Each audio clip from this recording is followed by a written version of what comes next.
Graça e paz.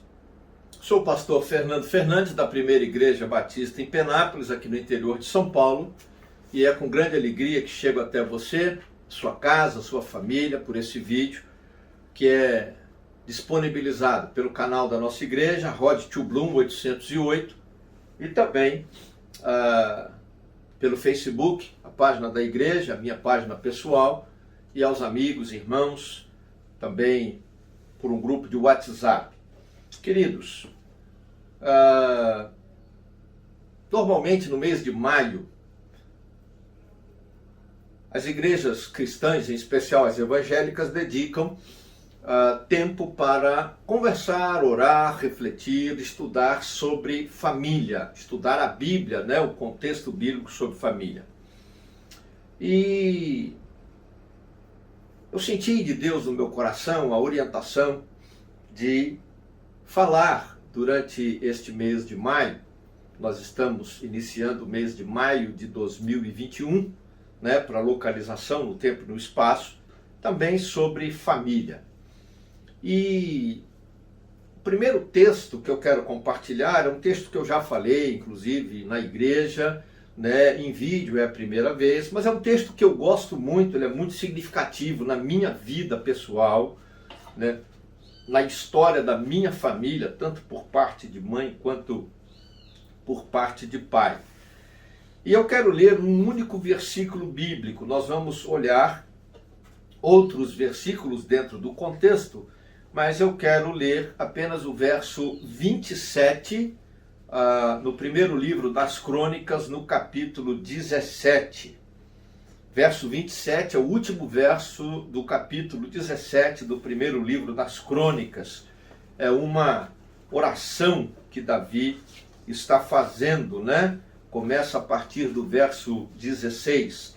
E nesse verso 27, o salmista diz o seguinte: agora, por tua bondade, abençoa a família de teu servo, para que ela continue para sempre na tua presença. Pois o que tu, Senhor, abençoas, abençoado está para sempre.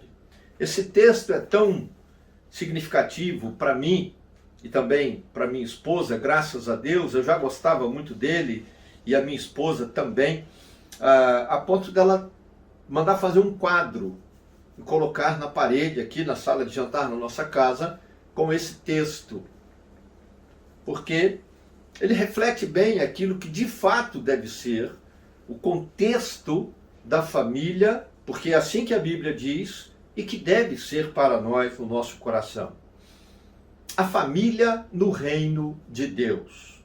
A família no reino de Deus.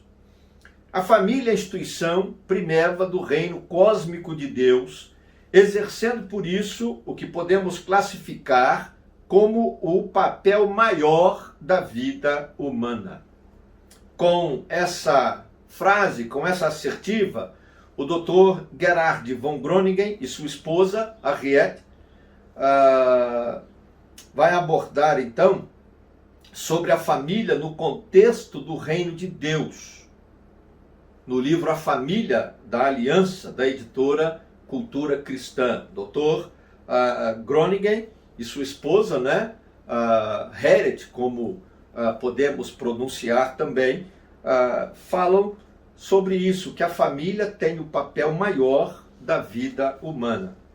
Bom, embora execrada pela sociedade e por legislações que visam a sua desestruturação e desconstrução, e sendo relegada a segundo plano até pelas religiões no século XXI, aos olhos de Deus, a família ainda é a unidade basilar e estrutural de uma sociedade. A família é algo tão caro para Deus, tão especial para Deus, que a instituição familiar foi criada por Deus na terra antes da Igreja de Jesus Cristo. Juntamente com a igreja, a família é uma instituição das mais importantes no plano de Deus para a humanidade. Mas a Bíblia nos alerta sobre pessoas sem amor pela família, Romanos 1, 31 e 2 Timóteo 3, 3, como vemos acontecer e se tornar comum no século XXI. É aí que a igreja exerce importante papel espiritual na formação do caráter cristão. Mas a família, antes da igreja e depois da igreja, e ao mesmo tempo, junto com a igreja, como um agente social, exerce papel fundamental na formação espírito existencial do indivíduo, da personalidade dele, da religiosidade dele e da sua moralidade. Por isso, família e igreja, uma não pode prescindir a outra, abrir mão da outra. A família é o agente social da estruturação do ser e da própria sociedade, e a igreja é o agente da graça e da salvação de Deus para o indivíduo, para a sua família e para a sociedade como um todo. Porém, como conseguirá a família exercer o seu papel social e espiritual com a ajuda da igreja, servindo como instrumento de Deus na pregação do evangelho da salvação em Cristo Jesus, nessa parceria com a igreja?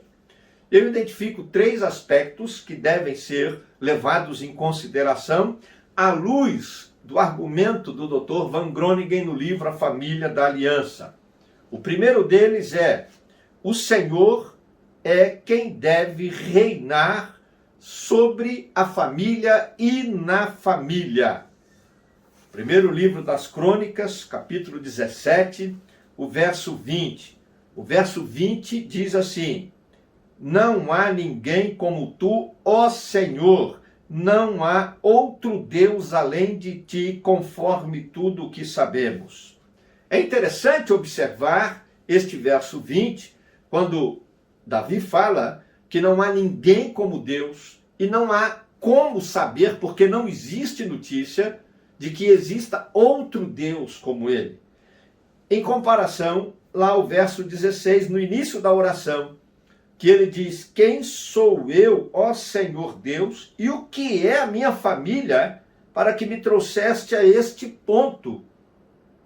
Então ele sabe que ele, embora esteja como rei, casado, pai de filhos, ele não é o soberano da casa, da família, no sentido de ter plena autoridade espiritual e moral. Porque ele entende que o Senhor, Deus, é que deve reinar sobre a sua família e que deve, então, reinar dentro da sua família. O rei do cosmos é Deus. Ele é o Senhor que reina ativamente por ser o rei do universo, e não há ninguém ou outro Deus como ele, diz o texto de Isaías 45, verso 5. Logo, sendo a família uma criação de Deus, como lemos em Gênesis capítulo 2, os versos 21 a 25, Deus, então, é o rei, ele é o Senhor soberano da família. Assim sendo, se Deus não for o único rei vestido de majestade, poderoso e forte, como preceitua o Salmo 93, verso 1, no interrelacionamento familiar, essa família estará e está sim fadada ao fracasso. Numa família bem-sucedida e abençoada, a autoridade máxima, suprema, não é a do provedor financeiro, seja o pai, ou a mãe, ou o arrimo da família, mas sim Deus. Creio que por se negligenciar esse aspecto, soberania e a soberania e o senhorio de Deus na família, nós vemos então a família claudicar, sendo esvaziada da sua função social e de sua proclamação evangelística. O cristão deve instruir sua família para que seus integrantes reconheçam o senhorio de Deus em todas as áreas da estrutura e do relacionamento familiar. Se de fato cremos que Deus, o Senhor, deve reinar soberano na família e sobre a família, como vemos em 1 Crônicas 17, nós também temos que ter em mente, aí vem o segundo aspecto, que é a vontade de Deus é a que deve prevalecer sempre no contexto e na vivência familiar. A vontade de Deus. Veja o verso 17 de 1 Crônicas 17. Davi diz: e, como se não bastasse, para ti, ó Deus, tu falaste sobre o futuro da família desse teu servo. Tens-me tratado como um homem de grande importância, ó Senhor Deus. Davi diz: Deus é o rei soberano sobre tudo, sobre o cosmos, o universo e sobre a minha família. Dentro da minha casa, na minha família. E é a palavra de Deus que falou sobre a minha família, o futuro da minha família, que vai prevalecer. Deus falou sobre o futuro da família de Davi, derramando muitas bênçãos sobre ela.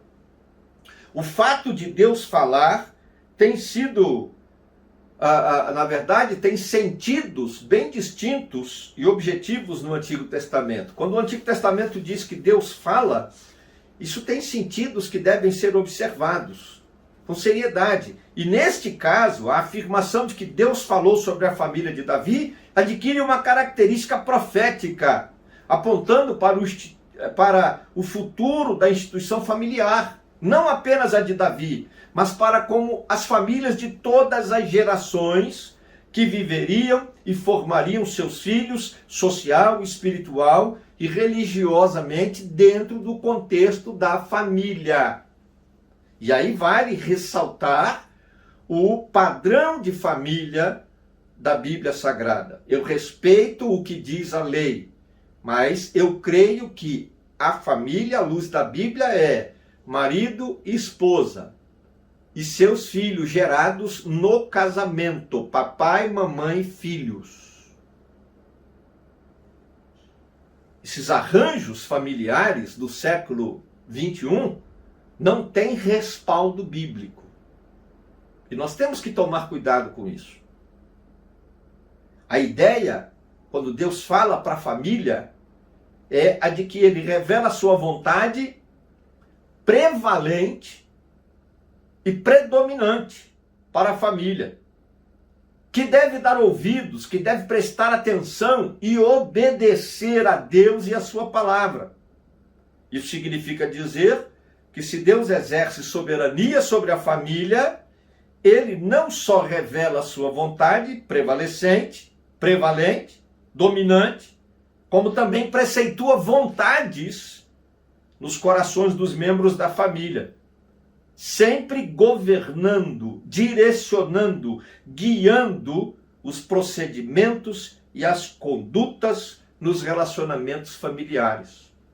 Uma família que se orienta pela palavra de Deus, não há espaço para vontades próprias, egocêntricas, egoístas ou egolátricas prevalecerem. O Deus que reina é o Deus que fala. Ele não é apenas o criador e o provedor da família, mas é também o proclamador e o preceituador que prescreve o histórico familiar e, na sua graça em Cristo, a salvação das pessoas que vivem em família. A Bíblia, a palavra de Deus, contém e revela todo o propósito divino para a família.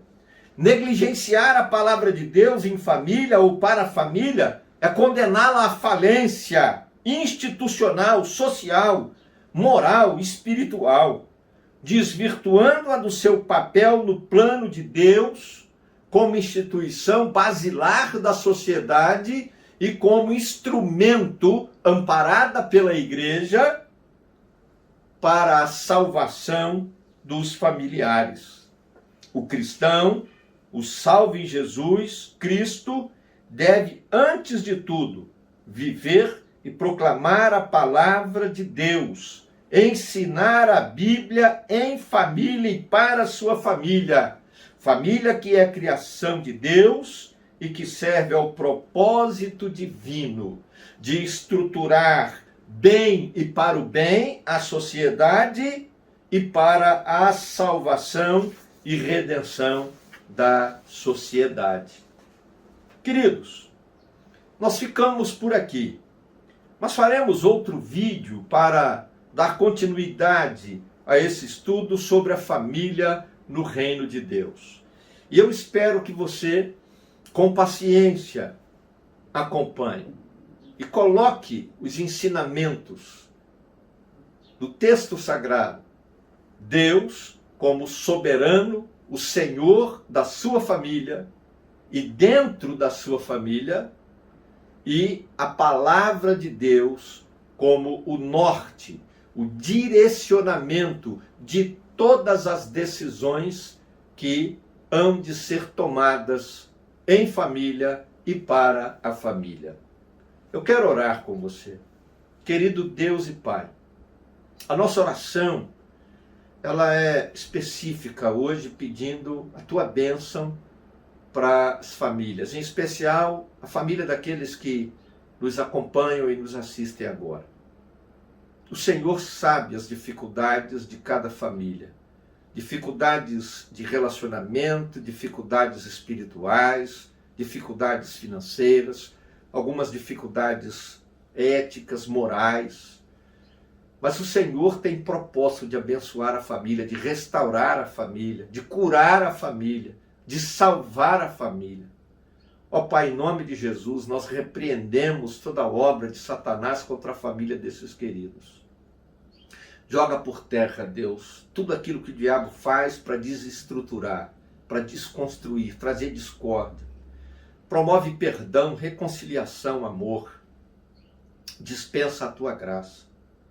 Que aqueles que já conhecem a Jesus e têm certeza da salvação, sejam obedientes à palavra e tenham um testemunho de fé que vá mover o coração dos outros. E que o teu Espírito, Deus, trabalhando no seio da família, salve vidas. Liberte pessoas dos vícios.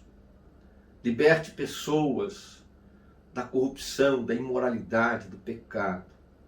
Promovendo libertação, cura, salvação. Ó Deus, se há famílias aqui oprimidas por Satanás, joga por terra toda obra maligna de opressão. Dá libertação em nome de Jesus Cristo. Porque a palavra diz que o Senhor veio destruir as obras do diabo. Ó Deus, eu abençoo as famílias agora. Eu te peço pela minha família, Senhor. Dispensa a tua graça e o teu poder sobre os meus, sobre a minha casa e sobre a casa do teu povo.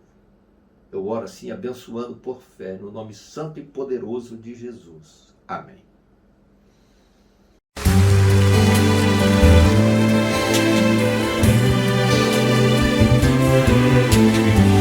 Creia, querido, família, o projeto de Deus.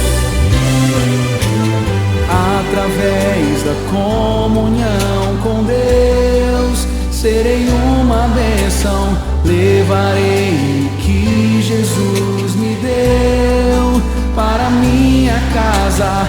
A vontade do Senhor governará o meu lar. Cristo em minha casa viverá.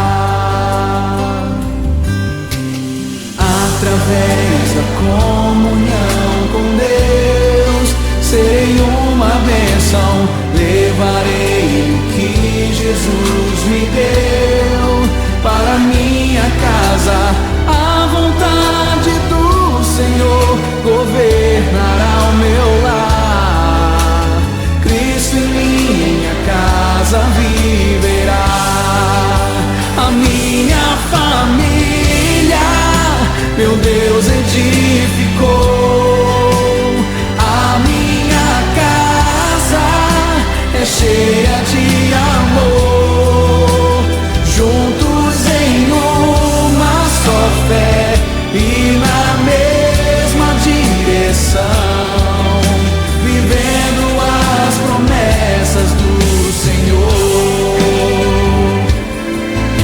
acreditamos na família como um projeto de Deus.